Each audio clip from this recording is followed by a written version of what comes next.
বিনসগুলোকে দেখুন আমি ছোট ছোট টুকরো করে নিয়েছি। এগুলোকে ধুয়ে ভালো করে জল ঝরিয়ে রেখেছি। এখানে সয়াবিন সেদ্ধ করে রেখেছি, এই যে দেখুন সয়াবিনগুলো, আর এখানেও আলুও সেদ্ধ করে রেখেছি।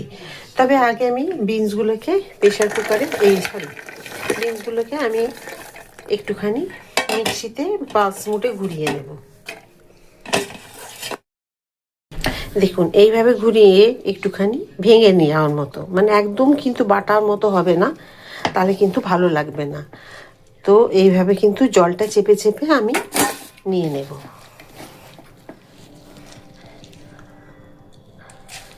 এই যে দেখুন, এখন দেখুন সয়াবিনগুলো নিয়ে নিয়েছি, একটু আলু পড়ে গেছিলো। এই সয়াবিনগুলোকেও আমি একবার পালস মোডে ঘুরিয়ে নেব।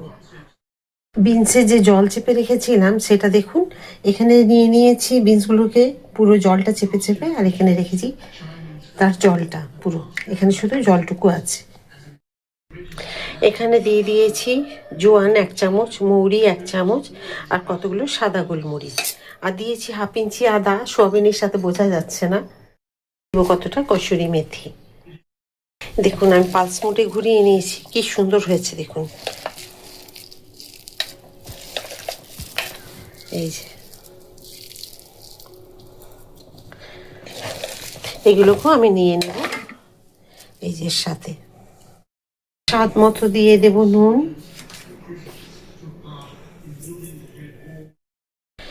এখানে আলুগুলোকেও দিয়ে দিলাম, সেদ্ধ করা আলু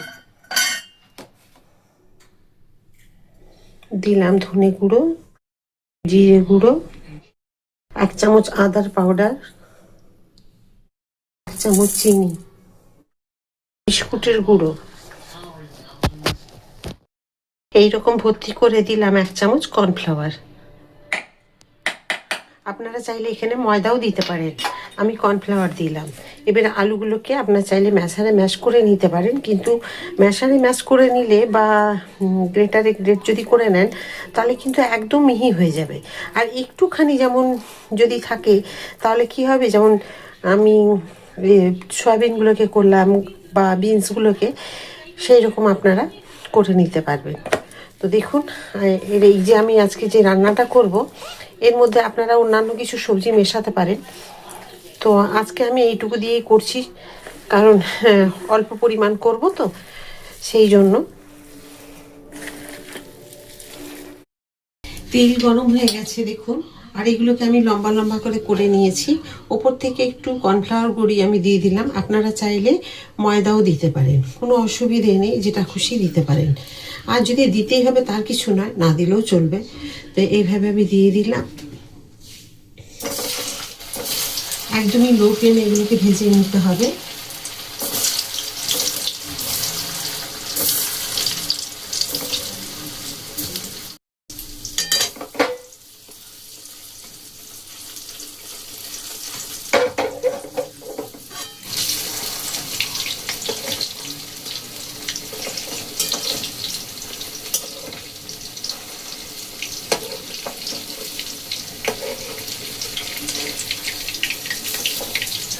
এইরকম হবে আমি যেরকম ভেজেছি। এই যে আপনাদের খুব সামনে থেকে দেখাবো আমি, একদম গোল্ডেন ব্রাউন কালার হয়েছে। পুড়ে যেন না যায় সেটা দেখবেন, পুড়ে দেখতে খারাপ লাগবে আর খেতেও খারাপ, টেস্টটা নষ্ট হয়ে যাবে।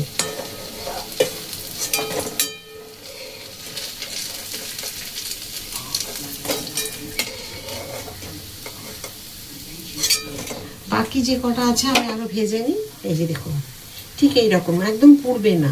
দেখে কি বুঝতে পারছি জানি না আপনারা কি বুঝতে পারছেন, একদম কিন্তু পড়েনি, এগুলো হালকা গোল্ডেন ব্রাউন কালার হয়েছে। আর দেখুন কি সুন্দর হয়েছে।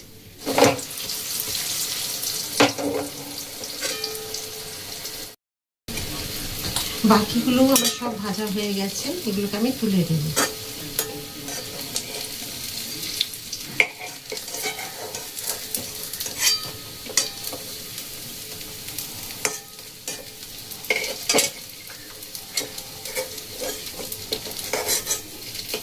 আমি যে কোপ্তা কারি রান্না করব তার জন্য 2টো এলাচ নিয়েছি, ছোট সবুজ এলাচ, আর একটা বড় এলাচ, 5টা লং নিয়েছি, ছোট্ট একটা দারচিনি। এগুলোকে আমি হামাল দিস্তায় থেতো করে নেব।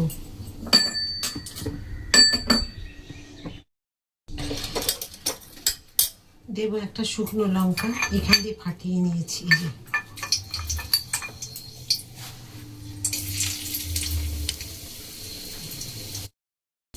দেবো একটু জিরে, একটু একটা তেজপাতা।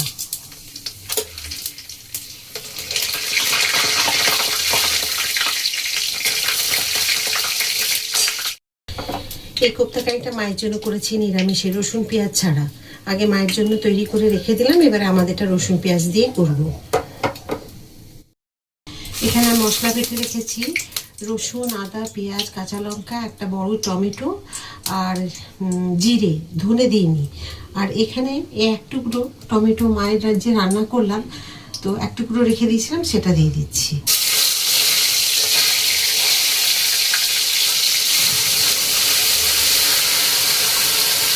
দিলাম ধনে গুঁড়ো, জিরে তো বেটে দিয়েছি, হলুদ,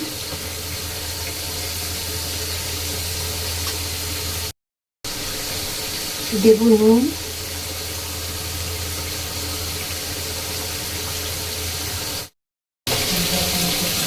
আমি যে বিনসের জলটা রেখেছিলাম এখন এটাকে কাজে লাগিয়ে দেবো। এবার মশলাটাকে এভাবে কষিয়ে দেবো। আর আপনারা যদি টমেটো না বেটে নেন তাহলে এখানে একটু ভেজে নেবেন। তো মশলাটাকে এভাবে কষিয়ে নেবো যখন, তখন যদি জলের প্রয়োজন হয় তখন এই বিনসের জলটা দিতে পারেন, কারণ এই জলটা ধরুন বেরিয়েছে সেই কারণে। খুব সুন্দর দেখুন ভাজা হয়ে গেছে, আর পুরো সাইড দিয়ে পুরো তেল বেরিয়ে এসছে। আর মশলাটা ভাজা হওয়ার সাথে সাথে এবার আমি দিয়ে দেবো এখানে জল। তো আমি আগে দিয়েছি, জলটা দিয়ে দিই।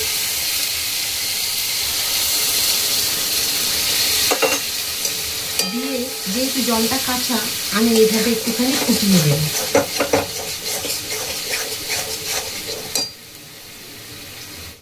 আমি একটু চিনি দেবো, চিনিটা দিতে ভুলে গেছিলাম, অল্প একটু চিনি না দিলে ভালো লাগবে না।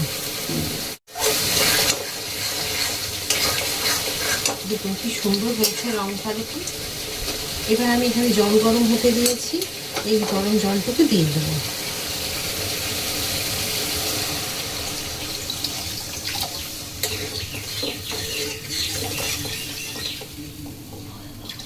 একটু বেশি করে জল দিতে হবে, কারণ যে আমি কোপ্তাগুলো দেবো না, ওর মধ্যে জলটা পুরো টেনে নেবে ঝোল, সে কারণে। ব্যাস, তারপরে টেনে নেওয়ার পরেও যদি মনে হয় আপনাদের যে ঝোলটা একদমই শুকিয়ে গেছে, কোপ্তার মধ্যে টেনে নিয়েছে, তাহলে কিন্তু যদি মেশানোর প্রয়োজন হয়, ফুটন্ত একদম জল যে ফুটছে সেই জল আপনারা প্রয়োজন মতো মেশাতে পারেন। ঝোল ফুটে গেছে দেখুন, এখন কিন্তু এটা আমি সব ছেড়ে দেবো এই ঝোলের মধ্যে। মোটামুটি 1 মিনিট, এই ছাড়তে যেটুকু সময় 1 মিনিট রেখে পুরো নামিয়ে দিতে হবে।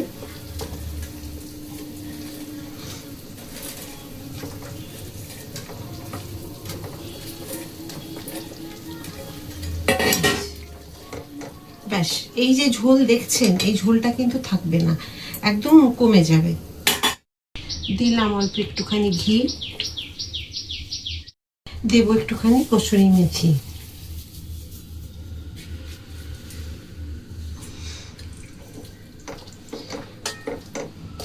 আমি 5 মিনিট পরে আপনাদেরকে দেখাবো এই রান্নাটা কিরকম হয়েছে।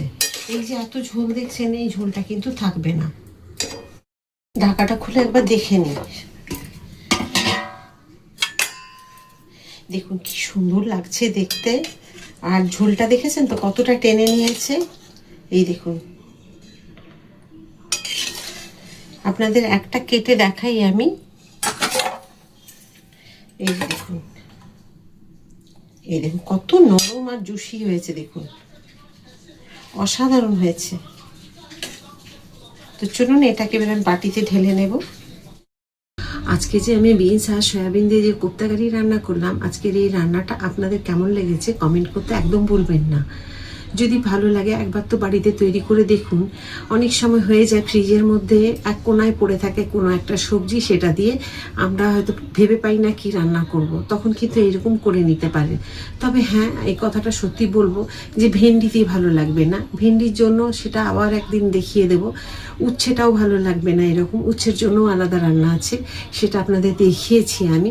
আর আজকে ধরুন এই ধরনের যদি কপি হয়তো একটা পড়ে আছে রান্না করা যাবে, কিন্তু এই কটা যদি বিনস পড়ে থাকে কি আর অন্যান্য কোনো সবজি যেগুলো দিয়ে এই কোপ্তাকারি রান্না করা যাবে এই ধরনের রান্নার জন্য, তখন আপনারা এইভাবে করে নিতে পারবেন। খুব সহজ হয় রান্নাটা, আর খেতে খুব সুস্বাদু হয়। তো কেমন হয়েছে অবশ্যই কমেন্ট করবেন। আবার বলছি, কারণ না খুব কষ্ট করে রান্নাগুলো আপনাদের কাছে নিয়ে আসি, মাথা খাটিয়ে কিভাবে করব কি রান্নাটা দেখালে আপনাদের কাছে খুব সহজ মনে হবে। তো সেই রকমই সহজভাবে রান্নাগুলো দেখানোর চেষ্টা করি। তো আবার একটা নতুন কিছু রান্না নিয়ে আপনাদের সকলের কাছে আমি চলে আসব। সবাই ভালো থাকুন, আর লাইক সাবস্ক্রাইব শেয়ার করে দিয়ে আমার সাথে থাকুন। রাধা রাধা।